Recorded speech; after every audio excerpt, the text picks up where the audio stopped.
Good afternoon, STG family, and welcome to yet another episode of Hashtag Secure the Grad. Today, we're going to be having a conversation around everyone's favorite yet very stressful topic, which is the money conversation. And I'm very excited to have our speakers with us today. My name is Tenji Wetoi, and I am an academic advisor from the Center for Teaching and Learning, and I'll be facilitating today's exciting conversation around funding opportunities from either bursaries, loans, as well as other financial support to help you succeed academically. Now, before we start the conversation, there are some few ground rules that I want to just quickly touch on. The first one is you will see that on your side of the screen, your microphone as well as the camera has been disabled. Listen, this is not because we do not want to hear your voice or to see your face. It is just to ensure that the program really runs smoothly and you are able to hear all the necessary information to help you succeed. Good news is that we do have a lucky draw towards the end of the webinar.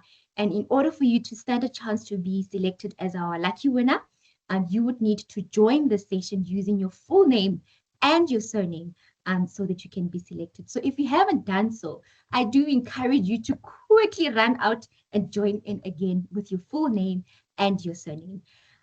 In this conversation, the webinar is recorded. So in case technology or network, loses you along the way, do not worry. We do have the recording that will be readily available for you. I did indicate we're going to have a conversation, and part of the conversation in this webinar it includes myself as well as the speakers, but you are also included. And how you can participate in the conversation is to participate in the polls that will be on your screen.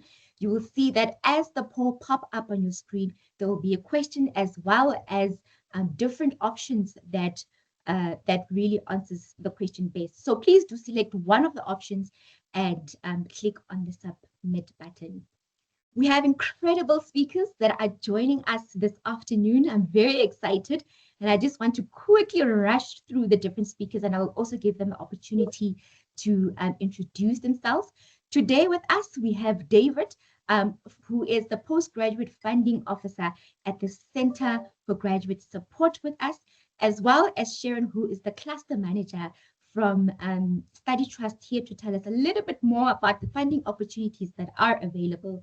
We have Kihibe, who is from Standard Bank, and she's from the Free State Student and Entrepreneurial Center. Kifile, I'm very excited that you joined us today. From Old Mutual, it is in the house today. Retabile is here on the money financial education as a money financial education facilitator from Old Mutual.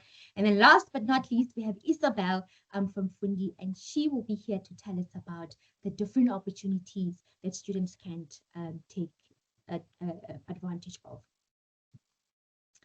Now, you will see that on your screen. Apologies. Let me quickly give our speakers an opportunity to introduce themselves. David, I'll start with you. Welcome to STG.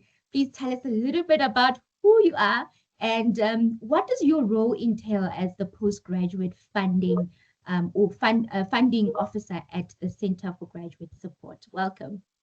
And perhaps just to spice it a little bit, because of these cold weathers that we've been experiencing in Bloemfontein, tell us a little bit about what are your winter essentials? I know from my side, it's a good hot beverage.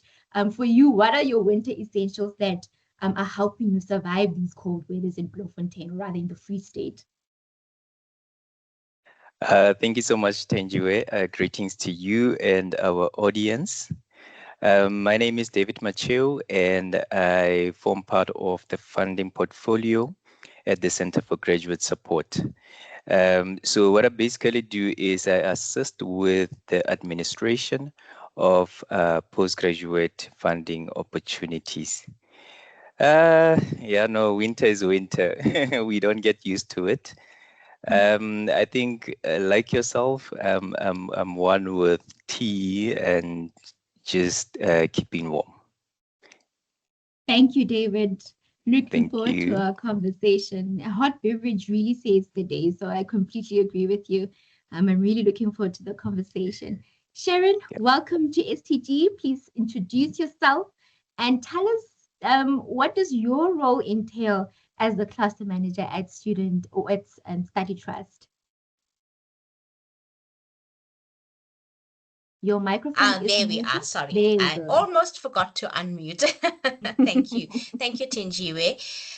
So yes, I am a cluster manager at Study Trust, and what that means is that I manage a few departments within Study Trust, one of which is the bursary applications department, and I'll be speaking to your students about that today and funding opportunities. I also manage the UNHCR's Duffy Scholarship Program for refugees within Study Trust, as well as 15 other smaller sponsors. So I'm a busy lady here at Study Trust, and I've been at Study Trust since 2014, so 12 years now. And you asked about what I like about, well, what would make me comfortable on this day, cold days like this. Definitely a hot beverage, being warm and cozy, and having hot stew and dumplings. I know it's such a South African thing, but stew and dumplings for me. Thank you. I can already taste the dumplings in my mouth. Everybody's Thank you going to be rushing home to stew and dumplings or making stew Listen, and we're going to be dumplings. diving deep into to the hearty meal. Thank Thank you so you. much, Sharon. I'm really looking forward to the conversation that we'll be having with you. Me too. Standing Glad to Bank be is in here. the room. Kihilwe, please do introduce yourself and tell us a little bit about your role, as well as your winter essential to help you survive in this cold weather. Good day, everyone. My name is Kihilwe Mutsabi. I'm a branch manager at the branch here at UFS. My role is basically for me to collaborate with the institutions and the different organizations of the youth, and also to open doors to ensure that we have a close relationship with the youth of today, because they are the future. And what I'm looking forward to for today's session is to ensure that one or two out of two or from the student, we're going to change their lives. We're going to change their financial situation. Nothing must stop their dreams.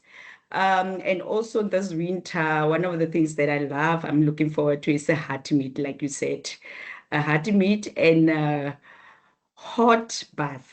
A very They hot save the day. bath. Yes, yes. Thank you, Kihilwe. They always save the day. A nice warm or hot bath with a little bit of sea salt here and there. They really do save the Yes. day. All right. Thank you Yes. so much. We're looking Thank forward to the you. conversation that we'll be having with you. Old Mutual is in the room as well with us this afternoon. Khatabile, please do introduce yourself and tell us a little bit about your role, as well as your winter essential that will help you survive, or that is helping you survive in this weather. Hi everyone. My name is Tabi Lamatididi. I am a learning facilitator at Old Mutual. My role is just we teach more, or we facilitate more about financial literacy, the basics of using finance so that we are able to stay afloat of anything that could be a challenge towards us financially. But today I was just tasked by the OMED team to come and share their message on their behalf. So I hope I will do justice with as much knowledge as I have. Sorry, when you said you must explain, just give me a brief what must, because someone was making noise. I'm just in the boardroom now. I had people talking about coffee, so how I survive. Same here, coffee and cakes. It was just around a winter essential that is helping you survive in this cold weather. So whether it is a hot beverage, blankets, are you a heater person? Your heater is always on. What's helping you survive? In this cold, there's no way we cannot be in front of heaters. But yeah, warmth, good food, nice slice of cake with a hot bev. That's how we survive. Thank you. That's all from me. Thank you. Thank you very much, Rita. Really. I'm really looking forward to the conversation that we'll be having with you as well. Last and certainly, but not the least, we have Isabel, who is from Fundi. Isabel, please do introduce yourself. What does your role entail as a customer service a consultant at Fundi, and what is your winter essential? Good morning, everybody. I hope everyone is well. My name is Isabel Lutwara. I am based here at Fundi office at the University of Free State. Basically what I do in this institution is I assist students to achieve their financial essentials, as far as education is concerned. So I also assist here and there with some queries that may pop up as far as any other financial concerns are raised by them. So what I use to get myself warm during this winter is just cuddles in a fleece and warm clothing. That is it. Right. Thank you so much, Isabel. We saw a Yeah, little heart going out there for you. I'm really exactly. also looking forward to the conversation that we'll be having. Thank Ladies you. and gentlemen, you can already see that we have a jam-packed session that is awaiting for us. We have incredible speakers that will be touching on some of the funding opportunities that are available to help you succeed academically. Now, I did indicate that we want to hear from you because we will be having a conversation. And on your screen, you will see that there is a poll. The question would then be, are you aware of the bursaries that are provided by the university? Please indicate whether a yes or no, or perhaps maybe slightly. I know a bit or two, but I'm here to learn. And remember to click on the submit button so that we can capture your response. All right, to start the conversation, I want to dive deeper into why we are here. We're very excited for these many conversations, and I hope that you already have your questions lined up for our speakers this afternoon. David, I want to start with you. And I really want us to start by exploring the different opportunities and the funding options that are here for our postgraduate students that are joining us this afternoon. We usually see that when students are in the final year, the excitement is that, listen, I want to do my postgrad, but then the question then becomes, how am I going to fund my studies? We usually say, you know, and that's usually the one of the biggest concerns that students face. So to get the conversation started, what are the funding options that are available for these students or for students that are looking into applying for the postgraduate studies, or even students that are currently pursuing the postgrad studies and want to continue with their studies? All right, no, thank you so much for the question, Tenjiwe. Okay, so our main objective as the funding office at the Center for Graduate Support is to efficiently manage your funding opportunities for the postgraduate community. And the funding opportunities that do come through our office, we normally share the information via your UFS emails. And then we also publish the information on the university's website. So currently, the main source of funding that we do have for students, it's through the National Research Foundation, which is the NRF. So most of the funding that we are dealing with comes from the NRF. So just to give a bit of background with the NRF, so with the NRF funds all full-time programs for your honors, masters, as well as your doctoral studies. Okay. And then just to quickly touch on the eligibility criteria for those who might be interested in applying for scholarships. With the NRF, you can qualify for a full cost of study scholarship or a partial cost of study.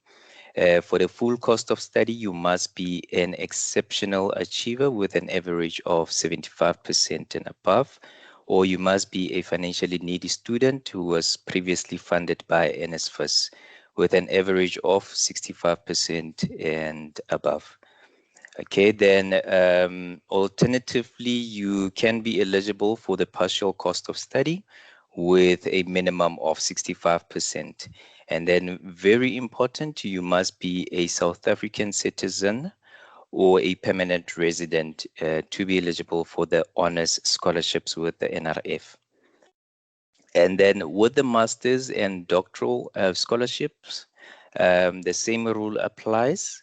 When it comes to your master's, the average is calculated on your honors level. Okay. And then with the doctoral scholarships, the average is then calculated on your master's level.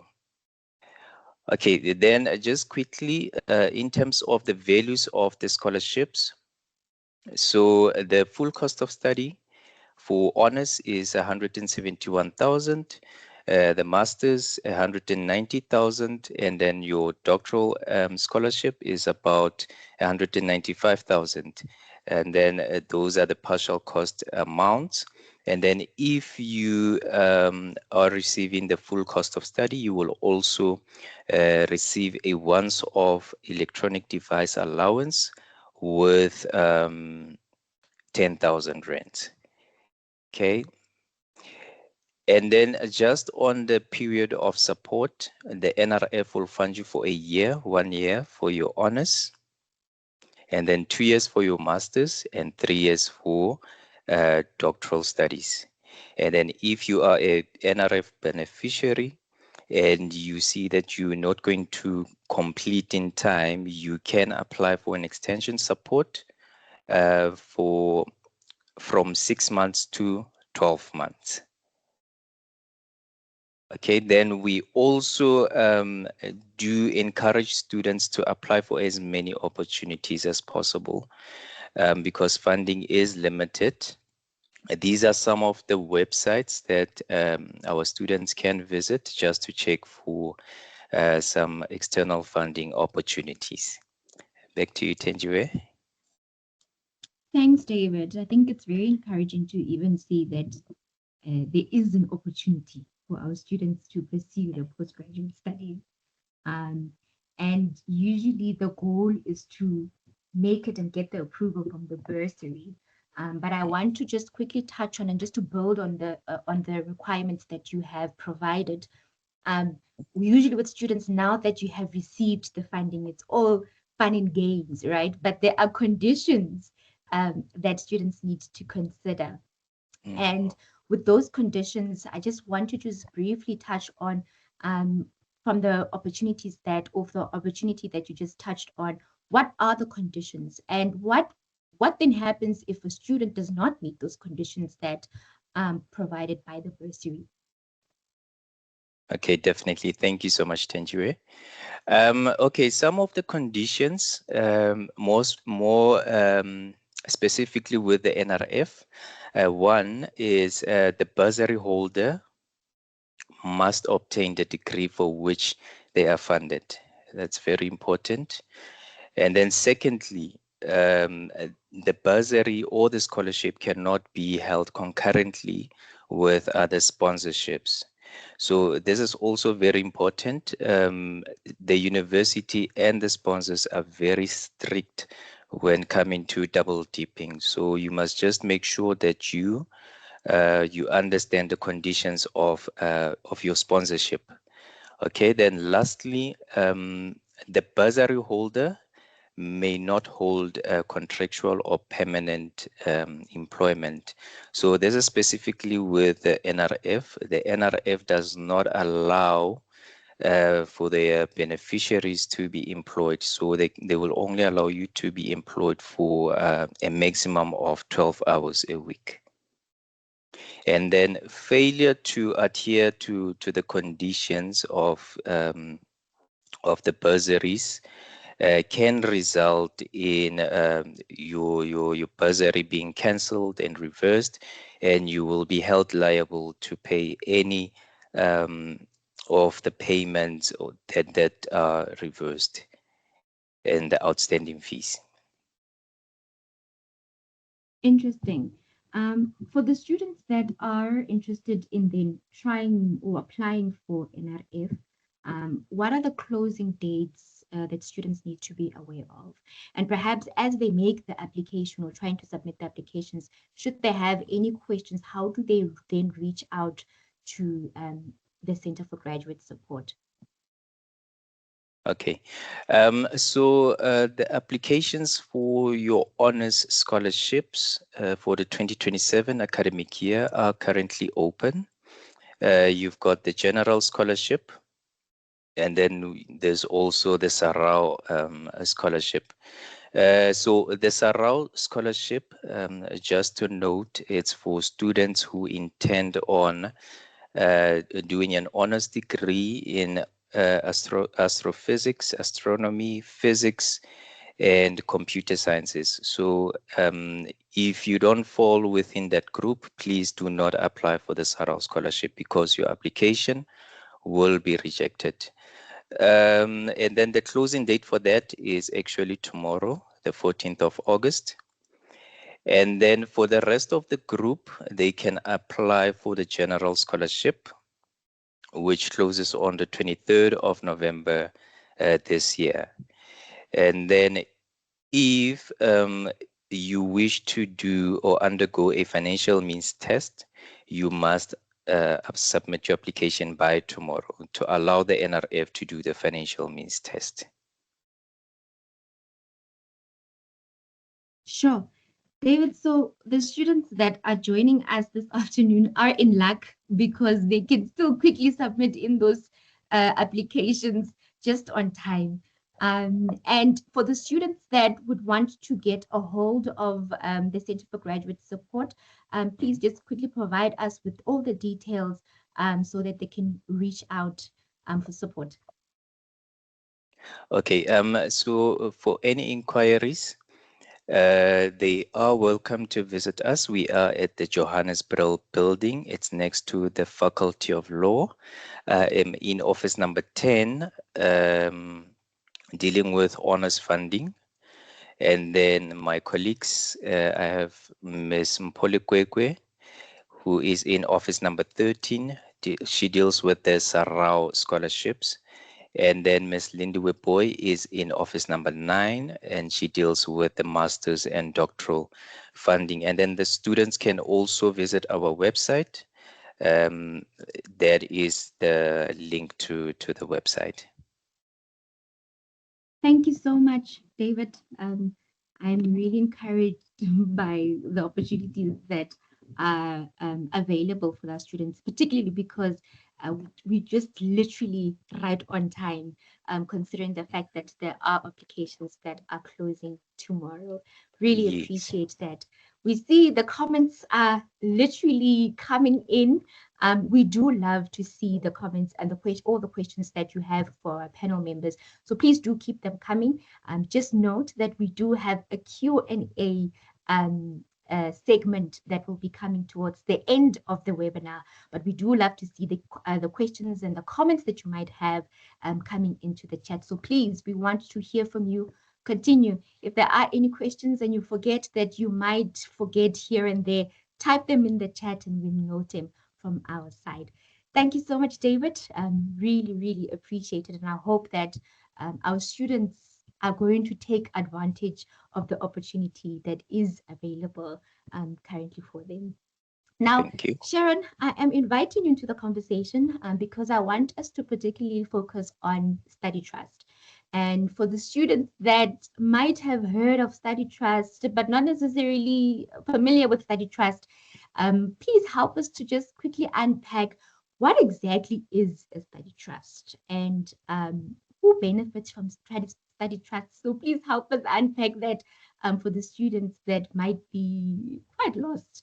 A little bit lost, yes, yeah. I understand. All right. Thank you so much, Tenjiwe. I have prepared a PowerPoint slide, but I think just for the sake of some difference, let me ask by show of hands, how many of you have heard of Study Trust? Let's see. How many hands have we got? Ah, we have one hand, a few, right? It's getting better. many hands, many hands. So great. So Study Trust is known at UFS. I'm quite grateful to hear that. I see Shia and others are also raising their hands. Thank you so much. Great. So I think let me screen what I have on Study Trust. I'll take us all through the PowerPoint. And then what you see up ahead of you is our website. We will go through our website as well. For now, though, let me start with my slideshow and take note that this one is specifically for us here at the UFS funding webinar. So Study Trust is 52 years old. It was established in 1974 by a few gentlemen, one of whom was the Reverend Jan Hofmeyer and his colleague who has now passed on a few years ago. It's Mr. Morapedi. They were actually colleagues and members of the same church, and they started working on Study Trust funding in 1974. To date, we have disbursed more than 30,000 bursaries and scholarships. They are all for South African students, and the amount of money that we have dispensed to students has topped 1 billion already. So we are a large organization. We have just under 100 members of staff, most of whom are Black South Africans. We have a level 1 broad-based Black economic empowerment contributor rating, which is significant. And then you did ask me, Tinjiwe, to tell you a little bit about what Study Trust does. So we do offer bursaries and scholarships, but they are only available to South African citizens. For those international students who may be interested in applying for our bursary, unfortunately, you've got to be the dependent of one of our funders or partners. That would be either the Tourvest, which is involved in tourism in South Africa, as well as Heineken breweries. So there we do the staff dependent bursary. So if you're not a staff dependent, then you cannot apply for these bursaries. If you are a refugee in South Africa, we work with the United Nations High Commissioner for Refugees. This is the UNHCR. And the bursaries are strictly for refugees with a valid Section 24 permit. If you do not have a valid Section 24 permit, or if you are an asylum seeker, unfortunately, we cannot give you a bursary because asylum seekers can move out of the country. They can seek asylum elsewhere. So their tenure within the country is flexible. Therefore, we don't provide funding.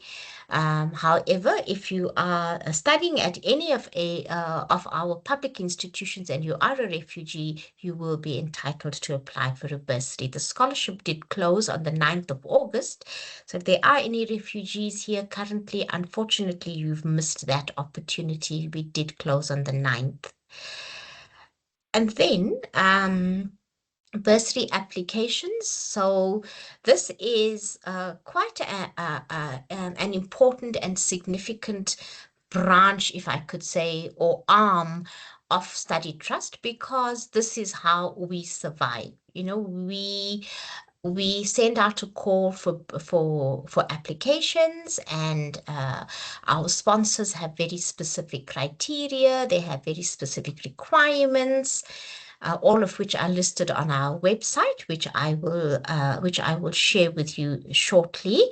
And so here, the number of bursaries that we dispense per year depends on the funds available from our sponsors or our partners.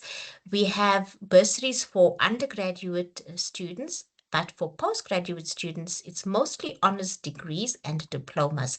We have very few sponsors that fund master's degrees. We don't have any sponsor currently that funds degrees in the PhD sector or field. So unfortunately, it's just up to honors degrees, mostly, with very few in the master's field. Our partners hail from the corporate sector, so many of the big businesses and banks out there. We have the skills development sector as well, where they're looking to spend money to earn skills development points. And then we have the renewable energy sector, which we are very prominent in. So this is like wind energy, solar energy. There are lots of wind farms and solar farms in the Northern Cape, some in the Eastern Cape, some in Limpopo, one or two in KwaZulu-Natal, whom we work with, and we've developed quite a reputation, a positive reputation in that sector. So I'm going to stop my slideshow briefly because I do want to take you to our website. Just so that you could see, this is the Study Trust website that you see before you. Our homepage just gives you little, like very brief information there. You'll see the work that we do, etc. And all the information that I provided earlier on is here at the very bottom. You'll see it. We are a registered nonprofit organization. Our resources are listed, etc. For you, what is important are these two pages, the bursary and the bursary applications pages. So the bursaries pages list all our sponsors, and you'll see them under the different sectors. This is particularly for students with disabilities. And then we have the recruitment bursaries. These are companies that actually work with students in their graduate program. So if you do get a bursary with one of these sponsors, and if you do very well, you will stand a chance to get into their graduate program. So it's like a foot in the door. And then we have the scholarships. These are the different scholarships. Yes, we do work with Standard Bank. Standard Bank is here, is represented today. I noted Old Mutual is represented here as well. We do work with Old Mutual. We work with Investec, with FirstRand. My colleague Kamu Mpashlele is here today. She works very intensely with the FirstRand Empowerment Foundation undergraduate bursary program.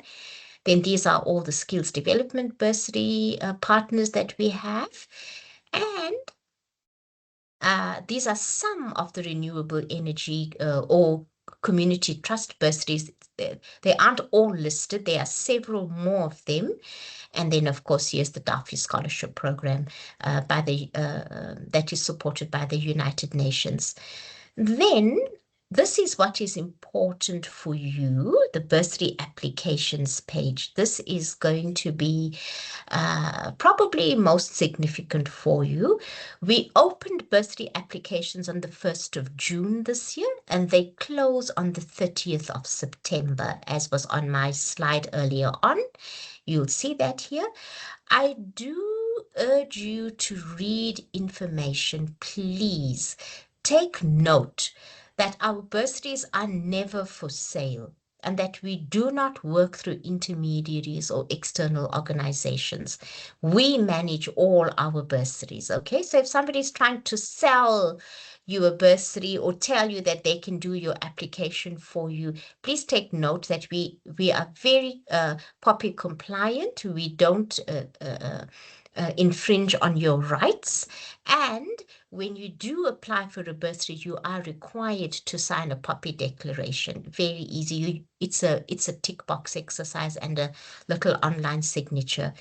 So please read the information. What is important for you is that you need to know that there are documents that you need to provide. So amass or gather all your documents before you start your application. The selection criteria are there, the document checklist is there, etc. So I'm going to stop sharing again briefly and go back to my PowerPoint slide, and then we can continue because I don't want to lose anybody. Okay, yeah, sorry, this is not, it's going to, right, here we go. Good, so let me continue. As I said, our applications open on the 1st of June and we're closing on the 30th of September. And then these are the partners that we work for youth employment. So it's Study Trust. We do employ interns for a year. If the contract is extended beyond a year, then it is extended as a career bridging program. So if you are, if you complete your undergraduate degree and you want to work part-time and study part-time, you can, when we do send out a request to our partners for young interns, then you can also then just register with Signa or with Sagra or with the First Rand Do Job program. We also employ campus representatives. So the campus representatives are postgraduate students who are on campus that we employ as fixed term full-time employees for no longer than 20 hours per week, where you would then be responsible for monitoring and engaging with our students on campus. It's a mentoring program where you would be just checking in with all the students to see that they are doing fine, that they are coping. And we also have what we call an at-risk program where students who are struggling academically or psychosocially will be counseled by you to the extent it won't be more like a psychological counseling program. It's more of a mentoring counseling program where you would act as a mentor to just guide them and to refer them to the various programs within campus. So if you have like a psychosocial services on campus, you will be referred to, students are referred to the facilities on campus. So why should you apply for a Study Trust bursary? We have quite a strong mentoring and support program for all our beneficiaries. So these programs extend regularly throughout the year. They're very structured for support. So for example, we start the year off in January with our summer seminar.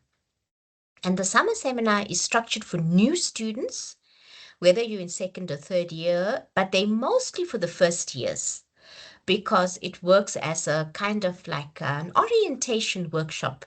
It's similar to the orientation workshops that you have on campus, where we introduce you to what you can expect on campus, how you should navigate your first term, your first year, the problems that you can expect, the challenges that you can expect, and how you can manage them, how you can deal with them.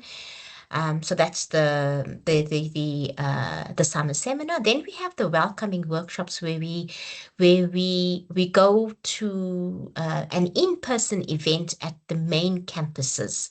We meet with all our bursary beneficiaries there, and we have usually a very themed workshop where we discuss various programs and challenges that face young people. It's also interactive in the sense that you tell us what to expect. We introduce our senior students to our junior students so that they can get to know each other. And the idea there is to create a sense of community, that you're not alone, that you feel that there are other people that you can draw on who are familiar with Study Trust, and you will meet them regularly throughout the year at the various functions and events that we have.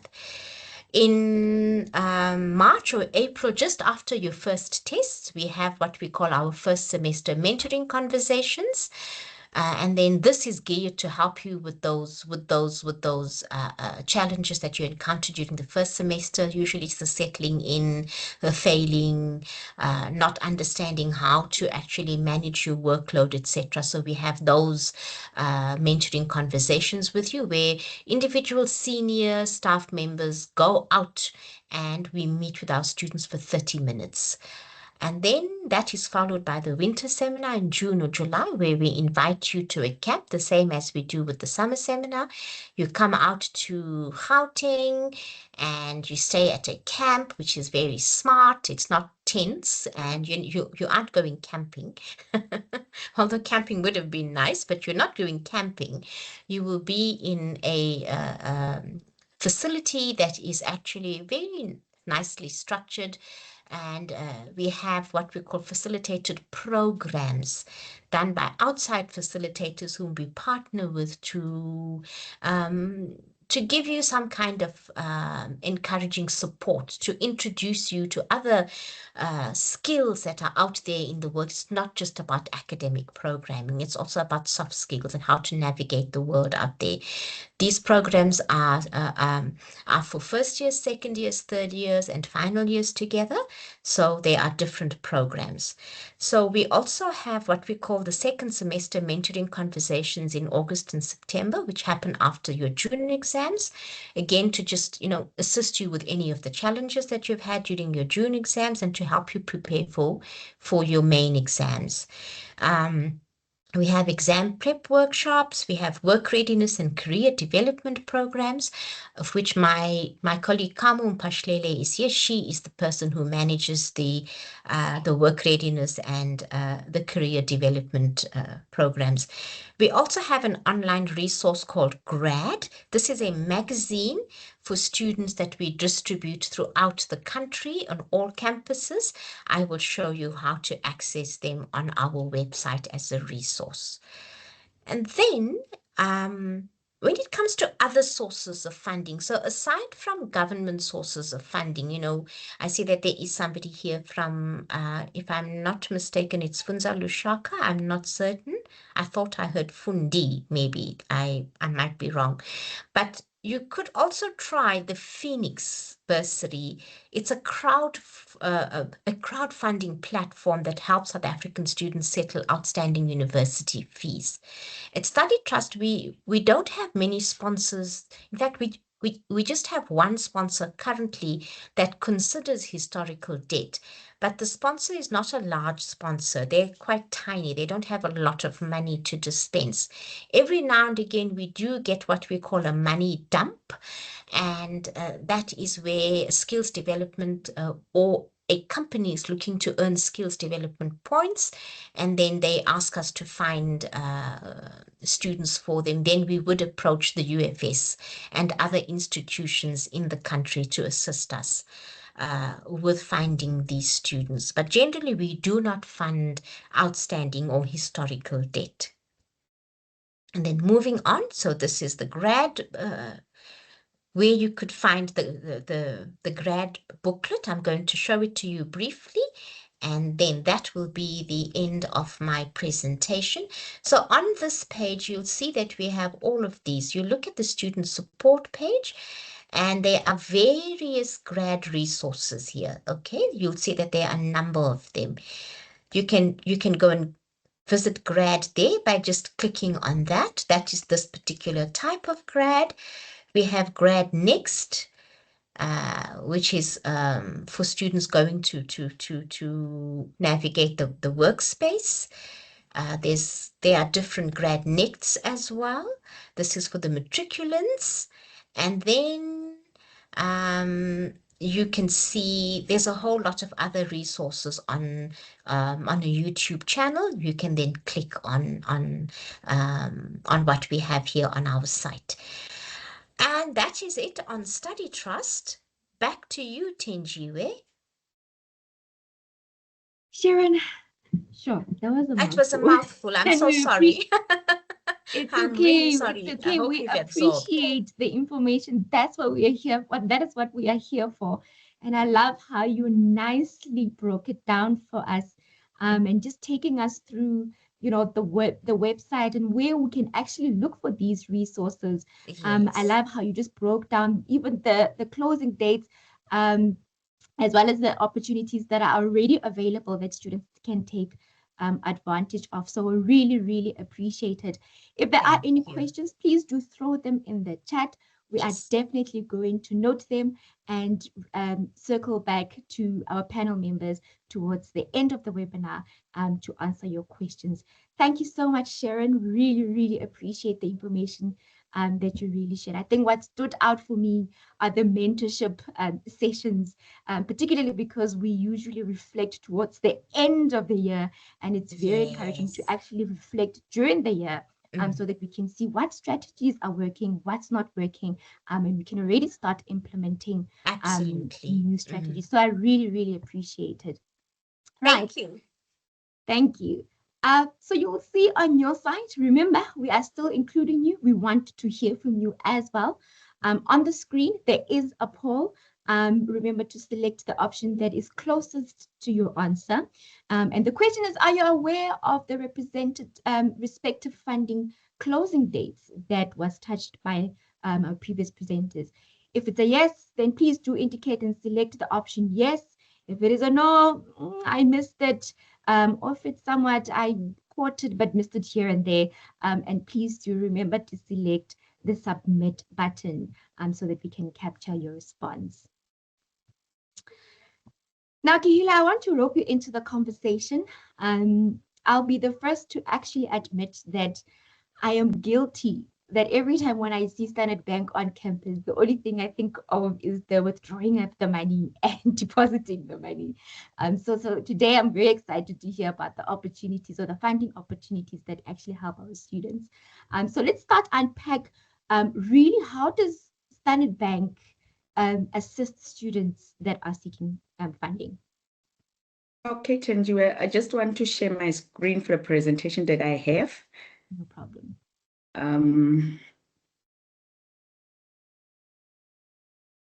Can you see, or should I put it on? Present Is it mode, fine? please. We can see the screen. I don't know if you can just put it on presenter mode from your side. Okay.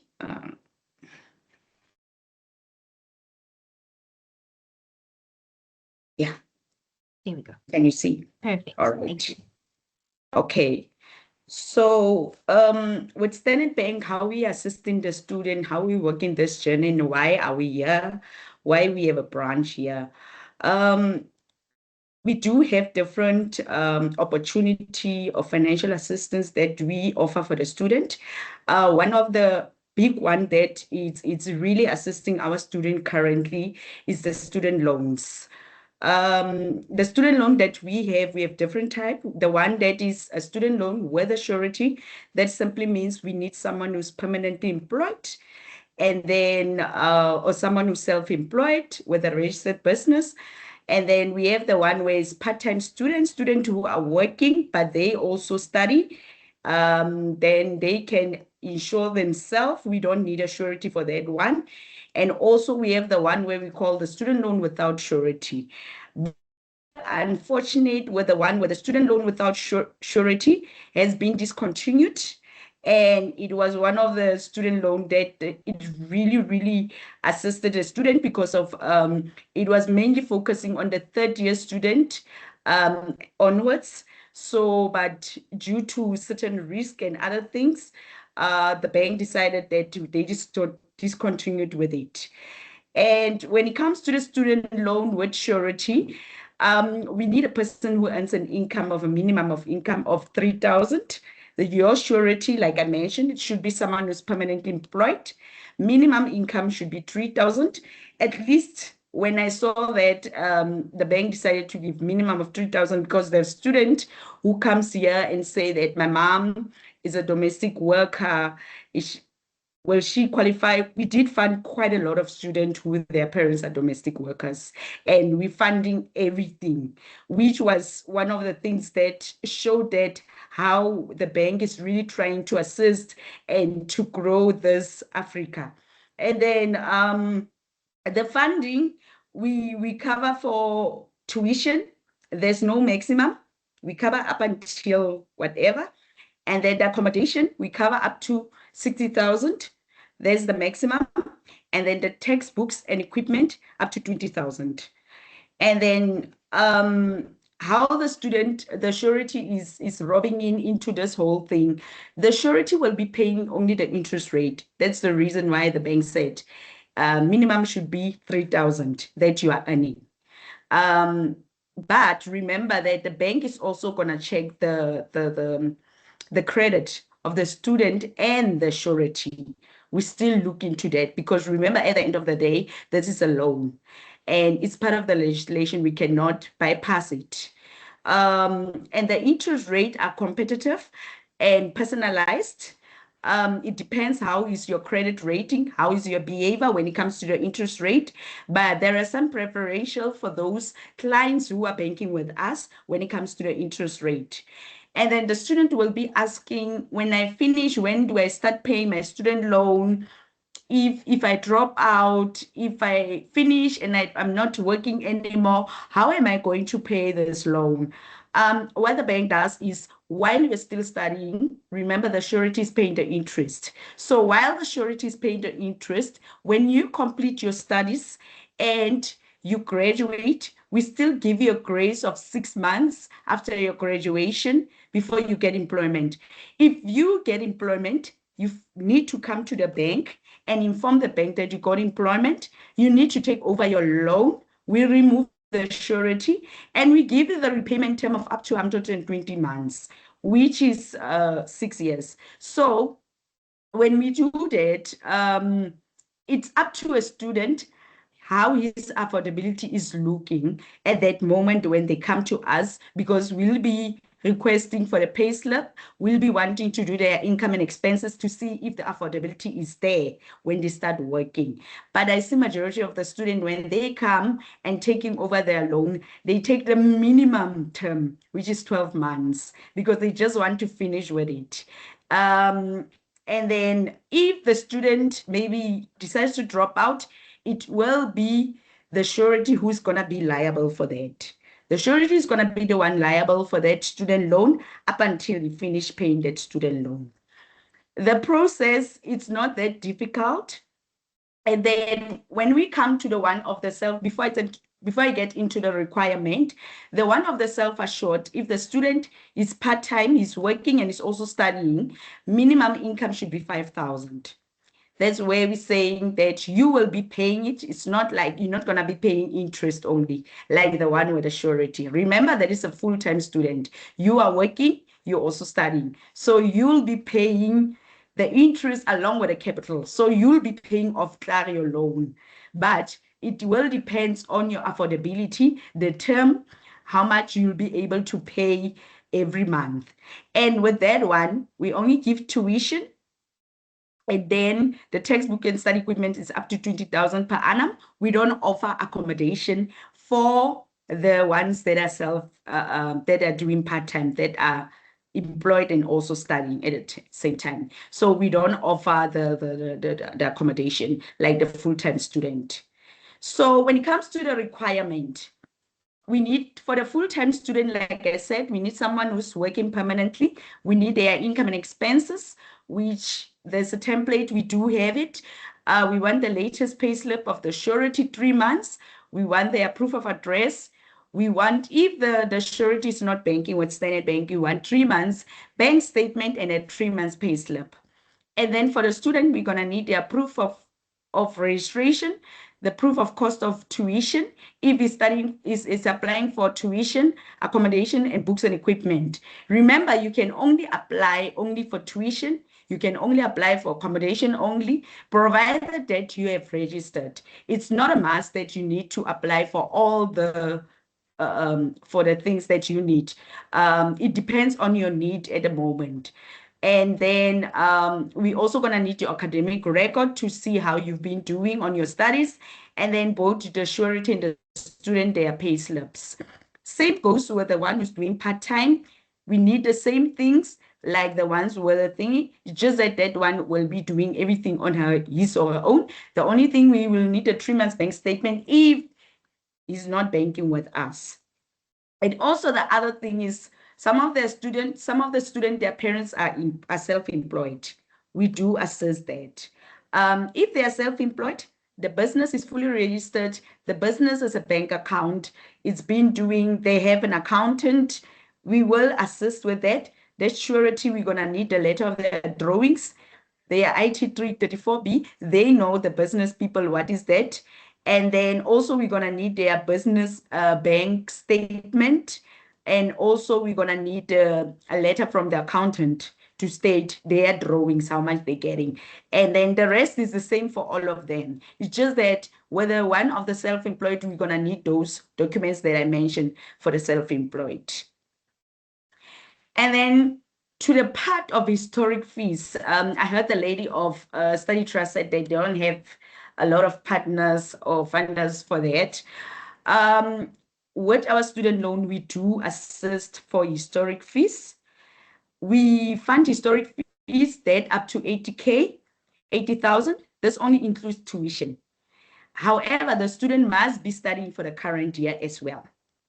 And then the student must supply us with the latest result since they are not able to register.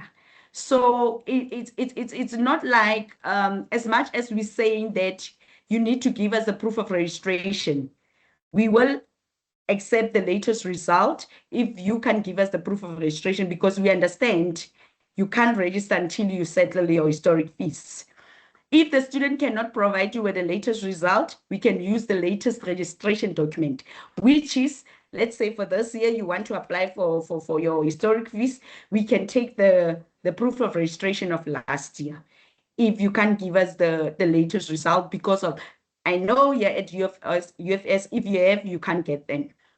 And also Standard Bank, how we're gonna work around this, Standard Bank will pay those historic fees to allow the student to register. And once you have registered, you need to come and supply us with a proof of registration, and then we will pay the current fees. What I mean with this one is, it is a must that when we pay historic fees, you should be registered, and also you need to apply for current fees. So when I say current fees, because some of the students, they got the bursary. So the student, when he got the bursary, the problem is they can't register, and they can't because of years historic fees, but he got a bursary for this current year. So the challenge comes where the student will be like, I have a bursary, so it's gonna pay my accommodation, it's gonna pay my books, it's gonna give me everything. I only need for historic fees. Then that's where we say that then apply for the current fee registration. Apply for the registration for the current year, and then we will pay the historic fees. So we will pay the historic fees. You go to the faculty, then you go and register. You bring us the proof of registration, and then we pay the registration for this year. See. So that's how we are assisting when it comes to historic fees, because I know this is one of the biggest topic that the student usually like to ask us. And then when it comes to also NSFAS, they'll be like, I have applied for NSFAS, but I'm not sure if they will approve me or not, but I'm in that status where it's showing pending whatever. So the student will say, let me apply because I don't know, because the due date for the registration is nearby and all that. Then they will apply. And once NSFAS approve you, and for everything, obviously they're going to credit the university. Let's say you only applied for tuition. They will credit the university. Your account, it will show a credit balance because the loan already also paid for your tuition fees. So what we need is you will come to us, and then we will give you your proof of a student loan account and the statement and the proof to show that we were the one making that payment, and the university will credit that account of the student loan. So that's how it goes. And then, like I mentioned, this is just the summary of what I spoke about, that the minimum income for the student for the surety is 3K. The requirement documents, I did mention the ID and the payslip. We do cater for all the university, even though you don't see the university that we are at. And The courses, it does not have a specific courses like that previous student loan that we have without surety. All the courses you can. And then we do have some links. I will share these links on the chat for early careers. That's where you will see our bursaries. Our bursaries now are open. They close end of September, like the Study Trust lady said. Standard Bank is part of it. So we're closing, and our bursary is very nice.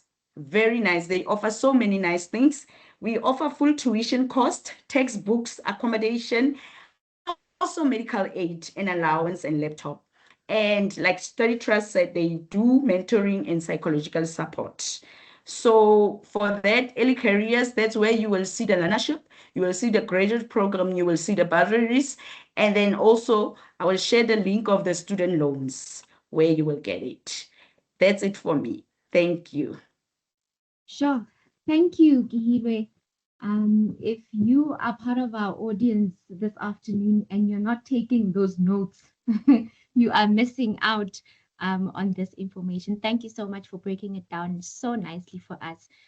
We hope that the students that are joining us this afternoon are taking note of the opportunities that is available, provided by Standard Bank. Now, I want us to quickly move to our next speaker, Tabile. I am coming to you. I know in advising one of our special, cohorts that we provide academic support is for students under or in Old Mutual. So for those students that are joining us and are not aware of the financial support that is provided by Old Mutual, please take us through what are the funding opportunities that are available and which students are eligible for these funding opportunities.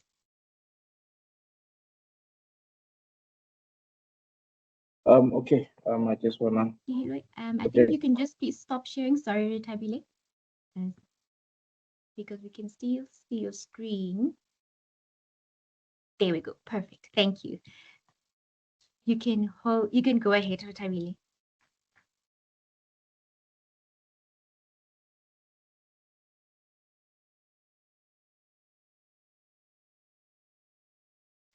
Tabile, I think your microphone is off.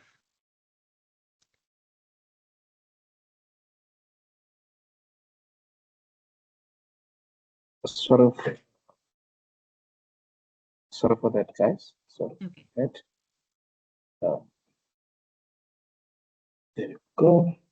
Is my screen or my presentation visible? We can see your screen. We can see the presentation. Perfect. Thank you. All right.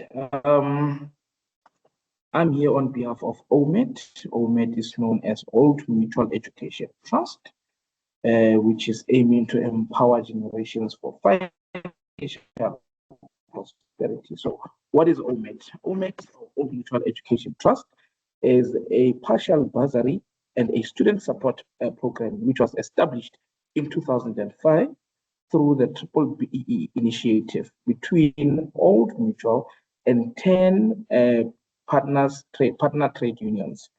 It funds first-time undergrad qualifications, first time at a public university in South Africa, and it is only for the members and the members' dependents. I will share the trade unions as I'm about to end the presentation. But with that, I will just also go through their purpose, vision, and mission, and values. So their purpose is to, or MED's purpose is to support union members and their dependents to obtain a tertiary qualification in order to ensure their financial prosperity. And their vision is to only become a center of excellence within the highest education and student development. Their mission is also to offer financial assistance and student development to ensure personal growth and academic growth. And their values are there, as I will also read through them, which is celebrating diversity, act with integrity, respect each other, and trust and accountability, because there's no growth if there's no accountability. So what does it offer? Those are the visions and mission. But now what do they offer is funding and equipment, academic support, world of work program, and mental wealth. So mental well-being. So when you're looking at the funding and equipment, is where they say they will give you a partial scholarship and equipment for the equipment. They simply meaning with that scholarship comes a laptop for you to be able to do things at school. The academic support is where they will provide you with a peer body to support first-year students or tutoring for those who might need it, tutoring services, academic development workshops, a dedicated student support with someone who would help you, practitioners for each student, and access to Udemy for more resources in terms of study. Now, when you move from the education space, you go into the work. Of course, you need some experience and a feel of how the labor force is like, the labor market. Now, that is where the World of Work program comes in. This is where they provide you with mentorship for final year students, and they also provide VEC work or vacation opportunities, also internships of about 12 months for the students, and for mental well-being, to make sure that even through the stresses that you go through and issues that you are maybe going through at that time, you will have access to a psychological support services, and also access to resources and information to promote financial well-being. Now, the student support model has three components: the scholarship holder, the student support practitioner, and the senior student peer body. So the scholarship holders' active engagement and participation in the OMED student support initiatives are essential for fostering and meaningful and supportive relationship within the OMED support practitioners.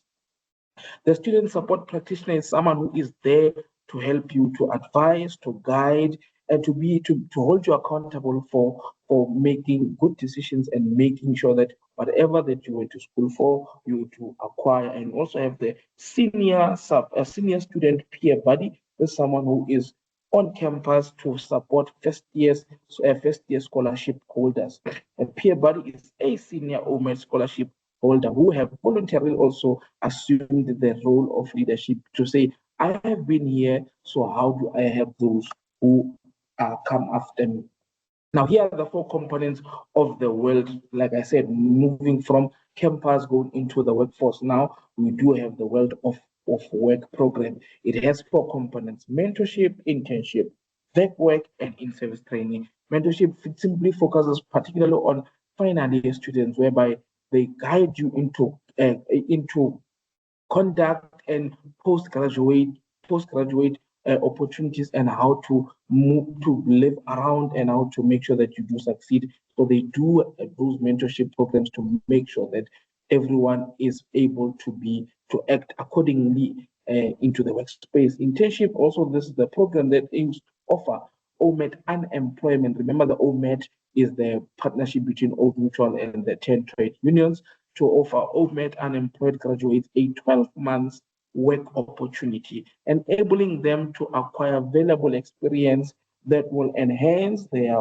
prospect of securing employment. Similar to internship, we have the VEC work.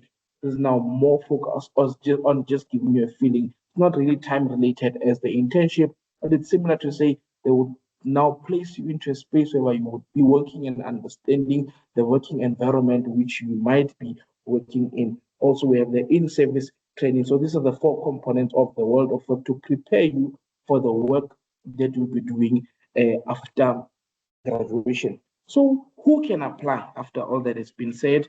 You can apply if you are a paid up member or a full-time and permanent employee of the above listed trade unions. Like I said, I will share those trade unions, which are those trade unions. You can apply also if you are the spouse of that member that we've just mentioned in bulletin number 1. You can apply if you are a child or dependent of that member of whom we mentioned in bulletin number 1. And also, what is also important is to take note of the age, particularly when you are a dependent or a child, to say you must be younger than 25 years. And then you can apply if you intend to pursue your studies at an official public university in the South Africa. and you are studying towards your first undergraduate qualification. That is one of the most important things to highlight. Your first. So someone might say, I do have an undergraduate, maybe I want to do a new course, but it's also an undergraduate. Those people won't qualify. So the selection process will then be as follows. The applications that are received, the information would be verified, and the shortlisting will take place. There will be also a selection committee presented with the shortlisting verified information on selection portal. The OMET selection committee then submits the report to the OMET board. Then the OMET board has the final say after scrutinizing through everything, and the successful candidates would then be notified through contact to say they are the successful candidates. So here are the partners that we have, as Old Mutual have partnered with, which would be the DINOSA, the NATU, or NATU, NHAU, NUM, PEU, Pop Crew, Sakau, SAPU, SATU, and SASPO. So if maybe your parents are part of one of these trade unions, then by all means you do qualify. So for more information, to learn more and get more information about the OMET or the trust, you can visit the www.old-careers/the-old-mutual/education-trust and/. That is their website to find more about the OMET. But also, if you need to contact them and find out more, there is their email address, ometapplications@oldmutual.com. So that would then be it for my side. Just also to share that the time. The applications are now still open from the 1st of July to the 31st of August. So there is still some time to apply. And why I wanted sliding down, I just wanted to bring you to the partial amount of partial scholarship. That would be then 70,000 per annum. Every other thing that is on the slide has already been said. So I just wanted you to take note of the 70,000 rands per annum. And then that would be me. I thank you very much. This is where I'll close my session. Thank you. Thank you very much, Retabile, for sharing that. But before I let you go, I know that I'm hoping that based on your experience, I just want to quickly ask you just a short advice for some of the students that are joining us this afternoon. And I just wanted to just share a bit of advice on either a student that is self-funded, funded by their either family or funded by the bursary. What financial advice would you give to the student that is currently joining us this afternoon? Look, in terms of personal financial advice, or in terms of, okay, simply put, taking care of your money is the best thing you can ever do to yourself. Now, like I said, I'm a learning facilitator under the financial literacy space. Now, we have seen that lately people do waste money. So we call it V1s nowadays, whether it's a salary, whether it's a bursary, whether it's an allowance, whether it's whatever. Your money comes in whenever it comes in, and then 2 days down the week, the money is gone. So we always say to guys, take good care of your money. Stop this thing of saying you only live once, you have to enjoy your money, because you only live once, you enjoyed your money, but now you're still alive. So at the end of the day, it is important to take good care of your finances and save and invest as much as you can, because in future you won't need that money. In short, that's what I would say. Thank you so much, Retabile. A lot of our students would be very familiar with the view once analogy. We only see it once and then it's gone. And Yes. really, we're just saying that, yes, we do live once, but we need to be very responsible as well with the finances that are trusted to us, so that we are able to succeed into our academic journey. So thank you so much. Leading us to really ending off on a high note, Isabel, I want us to quickly come to you. But before we do that, let us give our audience a chance. Let's just quickly hear from them. If you are still joining us, please, we also want to hear from you as we continue with the conversation. You will see on your screen, we have our third call. And the question is simply, have you ever applied for any of these bursaries or these loans that have been presented by our panel members? If yes, then please do select on the yes, I got the funding. Oh no, my application was unsuccessful, which we can definitely try again. Or the last option is, I don't know the status of my application. Please select the best answer that is closest to really your answer, and remember to click on the submit button. Please do keep those comments and questions coming in the chat. We are definitely noting them, and we will be answering each and every one of them towards the end of the webinar. Right, Isabel, we are ending off on a very high note, and throughout the conversation or throughout the webinar, we've really been hearing about the different bursaries, the scholarships, and just the funding opportunities that are available for students to take advantage of.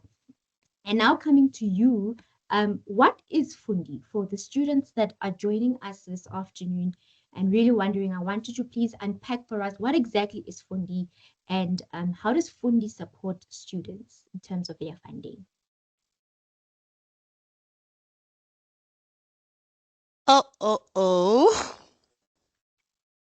There we go. Ladies and gentlemen, I feel like I don't have any other thing more to say to you guys, because now what has been shared is such a mouthful. Like, I feel so blessed. Like, it feels like a privilege that I have to be the last speaker of this beautiful webinar.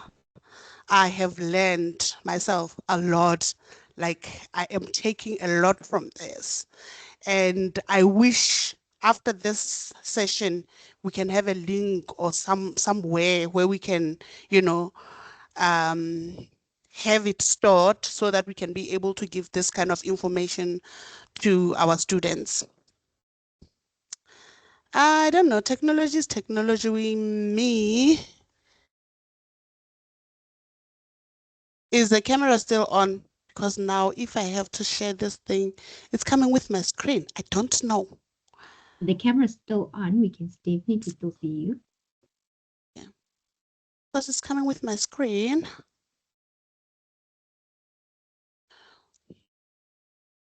Let me see. Let me see what I have. There you go. We can definitely see your screen. Okay, Fundi is basically fund administration institution. We offer loans to students for accommodation, for fees, for devices, and very many things.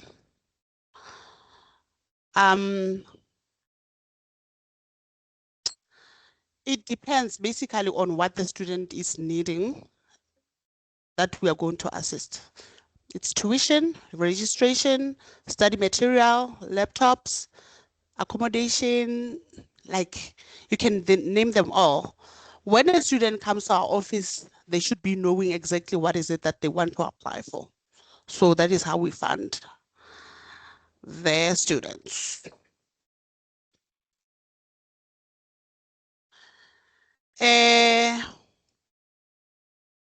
Who can qualify for our bursaries? The person needs to be 18 years or older in order to qualify for the bursary. They have to be permanently employed by government or any other financial institution. Like, mainly we fund people who are working at financial institutions like the universities, like Eskom, Mangaung. Those are the kind of people that we do fund. Yes. So how do they qualify? They need to be earning at least 3,000 or more in order for them to be qualifying. Unfortunately, what I have discovered because like I've learned from the previous presentations that there's quite a number of things that are offered by the previous speakers. But here in Fundi, unfortunately, if you are not employed, we cannot help. We cannot help. So I'm going to take the information from other speakers and implement and assist. Since I'm not going to be able to help you in this, I'm going to refer you to Sharon. I'll refer you to Rutabile and all the other speakers.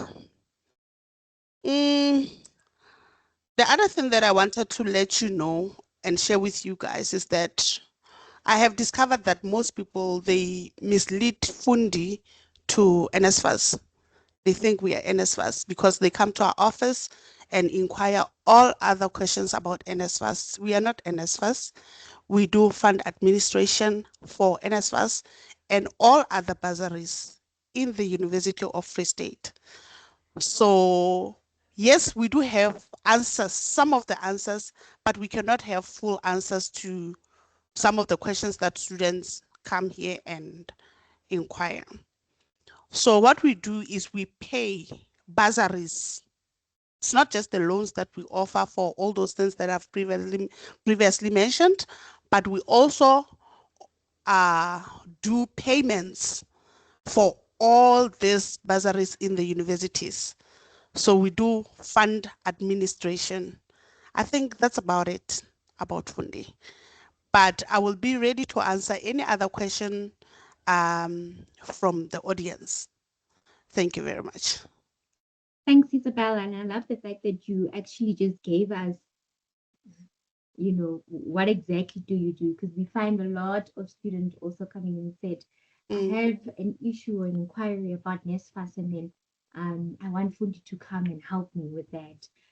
So in breaking it out and helping us just to unpack and see the difference between NSFAS, we are not NSFAS, and really the roles that you cover in terms of administrative responsibilities that can assist with the funding. It really does help. I think we have wrapped up the conversation. We are going to now move into our Q&A segment. I did indicate that if you do have any other questions for our panel members, please, I hope that you have noted them somewhere. We have noted some of the questions that have been coming up throughout the conversation, and we are definitely going to be going through them. If you have a question and you haven't typed it in the chat, please do so. Alternatively, you can raise up your hand. We will give you or we will enable your microphone so that you can give out your question. I just want to quickly check the hands so that we can allow you the opportunity to raise or to give your question. Okay, I see we have a question for Sharon. Sharon, please switch on your microphone if you do have a question, and we will try to allocate it and answer the question as best as possible. Sharon? Thank you very much.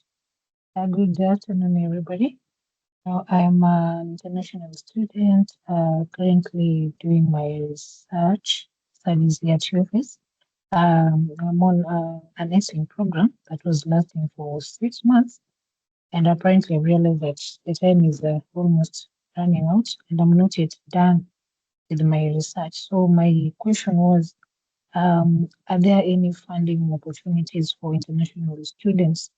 And if yes, what are the eligibility criteria that I can use maybe to apply for a short funding to enable me to complete my studies? Thank you.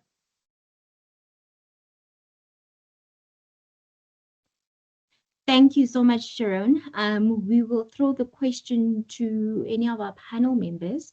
I think Isabel, are you able to quickly assist with the question?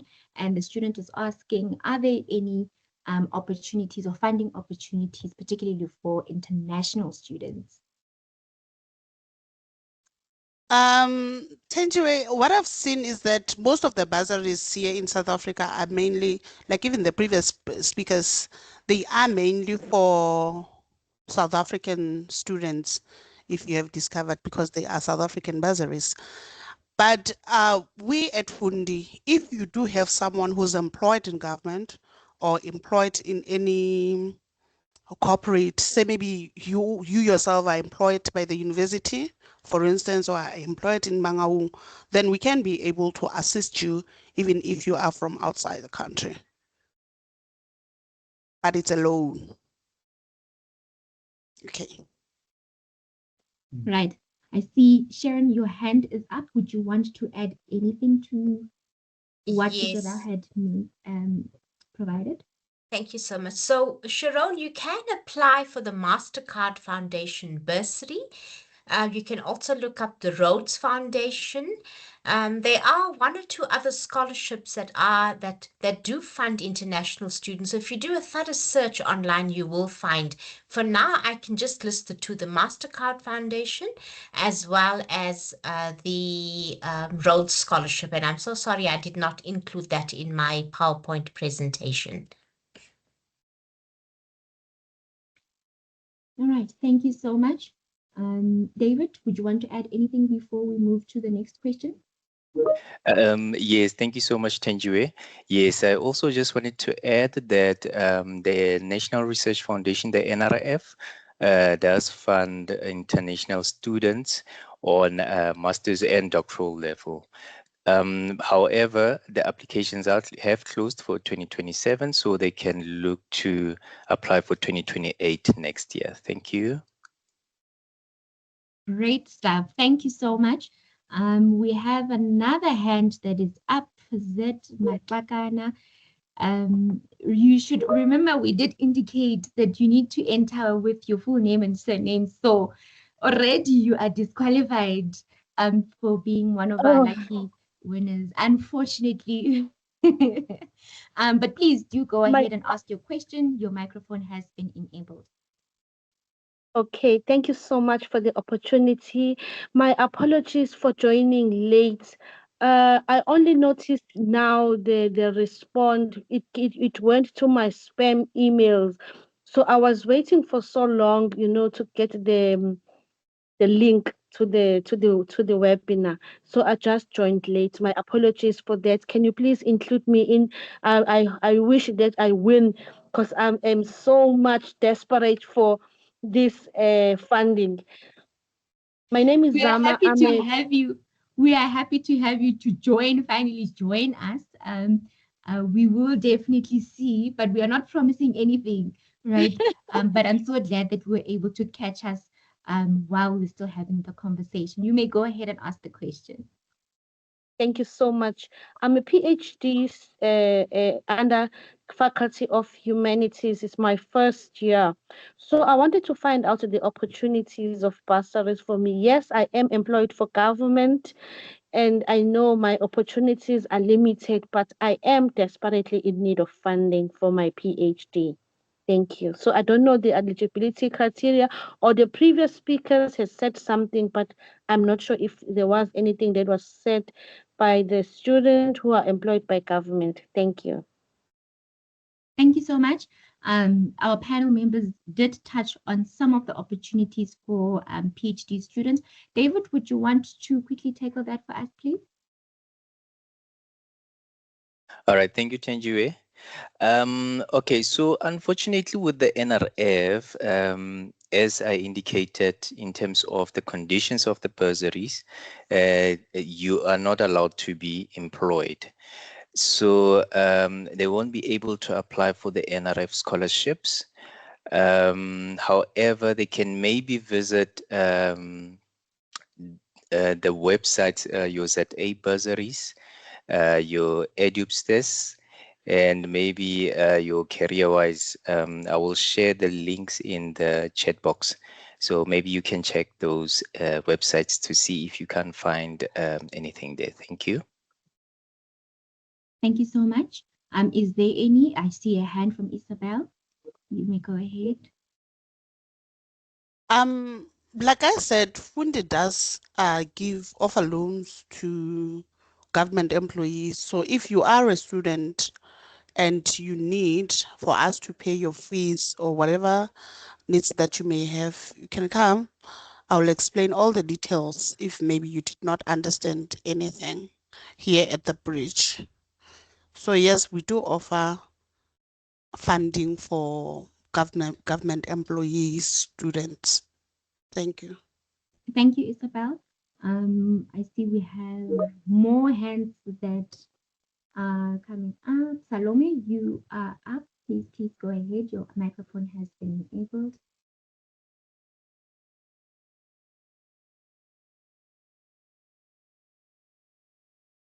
Salome, your microphone is enabled. Please just make sure that it is.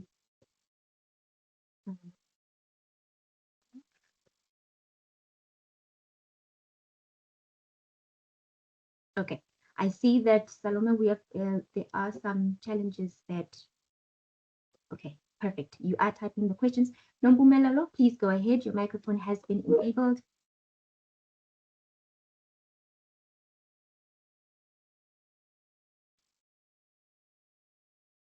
Hi, Nombumelelo.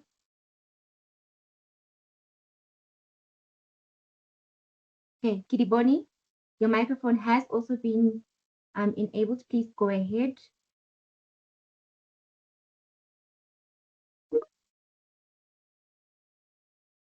Okay, I think we can go to the chat. See a question. Good afternoon. There we go. Hi. There we go, Kiriboni. You may go ahead. Thank you so much.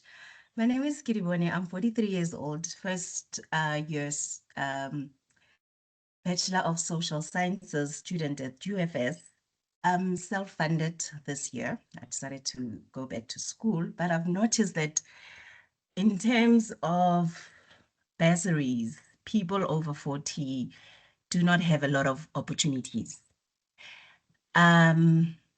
Why? It's like when you turn 40, I don't know, you are regarded as, I don't know, non-productive anymore if you're no longer in the working space. Because I used to work previously, then I decided to go back to school full time. But I realized that the challenge with being a self-funded student is, yeah, it's more than I anticipated. And I'm sitting here wondering if I'll manage the next couple of years because I want to take this particular degree further than my first one. Thank you. So that's the question basically, because I've been listening, but when you go to many of these websites, it's either when you are over 40 or over 35, then the scholarships will be for the postgrad, PhDs and stuff. And undergrad, you need to be under 22, 28. Thank you. Thank you very much for your question, Kiriboni. I'm going to throw the question to our panel members. We have a student that is a full-time student and currently within the age groups of 40 and really wants to know, are there any funding opportunities that are available? Any of our panel members that would like to just tackle the questions that have been provided? Yeah, I will venture I can offer a response to NGO. It's Sharon here from Study Trust. Thank you. Please go ahead. Unfortunately, yes, I understand the need. We at Study Trust in particular, so I can't speak for everybody else, but I do think most of the other funders have the similar sort of like response. It is because we adhere to the national policy or legislation on the definition of youth. So anybody below the age of 35 will be considered for bursaries. Unfortunately, if you are older than 35, we don't consider because you're not considered youth according to national legislation. Thank you, Sharon. Isabel, is there anything that would want to add? Thank you very much for that. Isabel, I see your hand was up. Hi, Tanju, that was just a mistake. Okay. But All as right. far as age is concerned, at Fundi, well, now we assist. We want money. So no, we do assist. Linda, I've discovered that most bursaries, honestly, once you are above 40, it's trouble. But yeah, we do assist because it's a loan. So we can't say because now you're 50 years, you want to study, but you're bringing business to us, we will not help. We do assist. Okay. Thank you so Yeah. much. Kiribone, I hope that you will be also able to reach out to Fundi so we can try to look at options that we can explore when it comes to funding. I see hands are coming up. We are literally on a roll. Bonto, your hand is up. Please do use your microphone and go ahead to ask your question.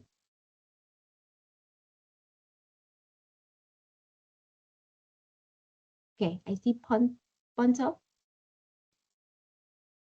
Right, Evodia, I see your hand is also up. Please go ahead and ask your question. There we go, Bonto. You may go ahead. Hi everyone. Maybe I might have missed this because I am listening, but I'm still doing my research over here. So I'm an honors student currently pursuing the honors in education, right? And my problem is that okay, there was a bursary open for us, which is NIF, but I was not successful in getting it. So are there any other bursaries that are still open? Maybe I might have missed this. Are there any other bursaries that are funding education students? Because majority, they might say that they are clearing outstanding fees for STEM, but mostly in honors, we have so many segments. I'm in curriculum studies, I'm not in STEM. So are there any opening or outstanding bursaries that just cover outstanding fees or that clear outstanding fees that are currently open? Majority for education student, that is not not for STEM. Yeah, thanks. Thank you so much. Hilwe did touch on historical debt. Would you want to just quickly highlight, Hilwe, the information that you provided regarding historical debt? Yes, we do offer it the student loan for historic debt. But unfortunately, there's no bursary for historic debt. So you need to be a registered student who study for a current year wants to apply for historic debt. I know most of the time when you want to apply for historic debt, you can't even apply, you can't even register because you still have outstanding fees. So we do assist you, just give us your last year's registration to show that you want to apply for this current year. We can assist you with it. So just come to the branch here at UFS at Takani Bridge. We will give you all the information when it comes to historic debt. Thank you so much. We had Evodia's hand. Evodia, please go ahead. Oh, hi. My question is based on the NRF applications that are closing tomorrow. I wanted to ask if you were previously funded by NSFAS, do you still have to apply by tomorrow in order for the financial means test to be taken place, or I can still apply by the 23rd of November? Thank you so much, Evodia. David, would you want to take that one? All right, thank you. Thank you for the question, Evodia. So if you were previously funded by NSFAS, you need not submit for the financial means test, mainly because when you apply for your NSFAS funding, the financial means test is done. So the information is there. So when you work through the application, you must just say that you were funded by NSFAS, and where they require information on financial means test, you can just say not applicable. And then you can apply by the 23rd. But if you need further assistance, you are welcome to visit my office. Thank you. Thank Sure, you. Dave. Thank you so much, David. Before you leave, there's another question in the chat. I see that the question is, what is considered a financially needy student for an application for NRF? Perhaps that could quickly wrap up the Q&A segment because of time. I see that we are running out of time. If you could just touch on that question, and then we will wrap up the Q&A segment. Okay, 100%. Thank you, Tenjue. So a financially needy student, students who from previously disadvantaged backgrounds and who were previously funded by NSFAS. And most importantly, if your family income or your household income is equals to or below 350,000. I hope that answers the question. Thank you so much. Unfortunately, because of time, I wish that we would have more than the time that we had for this afternoon session. But I am going to ask our speakers to please leave their contact details, if possible, in the chat so that students are able to also ask these questions after the webinar, because we see that we couldn't get to all the questions that were in the chat, and there were also some of the hands that were still up to ask the questions. Unfortunately, because of time, we could not get through all the questions. However, please do contact and reach out to the panel members if you have any question regarding the presentations that they have provided for us this afternoon. Now, in terms of support, it does not end with financial support. We also do have academic support that we really want to highlight to you. The academic support that is available, and that is the GPS. The same way the GPS, you might have seen this logo there, but the same way the GPS helps you to navigate around the destination that we want to get to, we also have the graduate position support team who is available to help you navigate around your studies. So if you are not familiar with the GPS success coaches, those are the coaches that are calling you all the time to say, hey, is there any academic support that you need? So when you do receive the call, please do not be alarmed. They are there to assist you and really to just check in what academic support do you need. So it's not a scam. Please do answer the call because they will be able to provide you with the support that you need and make the necessary referrals. Now, if you need any extra support in terms of tutorials, please do reach out to A-Step so that we can provide you with this academic support that you may need. If you haven't done so or you're not aware of academic advising, please do note that there is academic advising support that is also available to assist you as you navigate around your academics.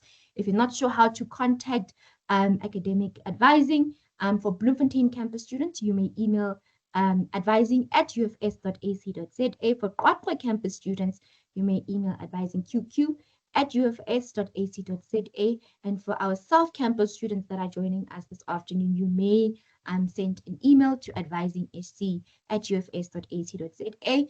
And please, anytime when you do have a question, any support that you need, please feel free to chat to one of our success coaches on our chatbot.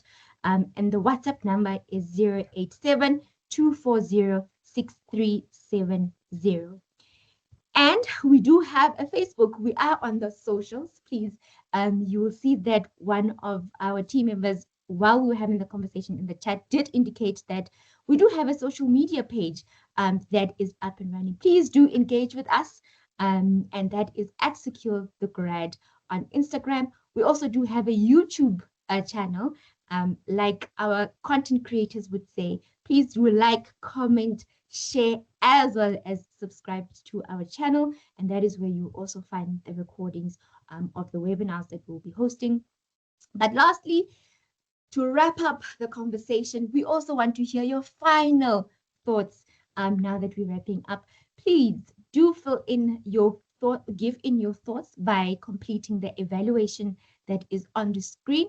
You may scan the QR code, and that would lead you to some of the questions that we would really want to hear or get feedback from you regarding this session.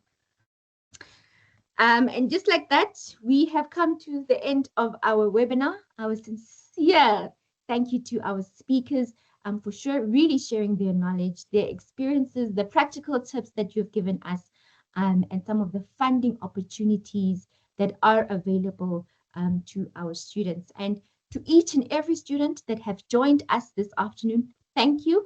We really hope that you have taken a thing or two, or really just which door to knock on if you have any question or if you're unsure about anything. You will see on the chat, our guest speakers did provide their contact details. So please do make use of the opportunity to find out a little bit more about whatever it is that you need assistance with. And just like that, we have wrapped up the session.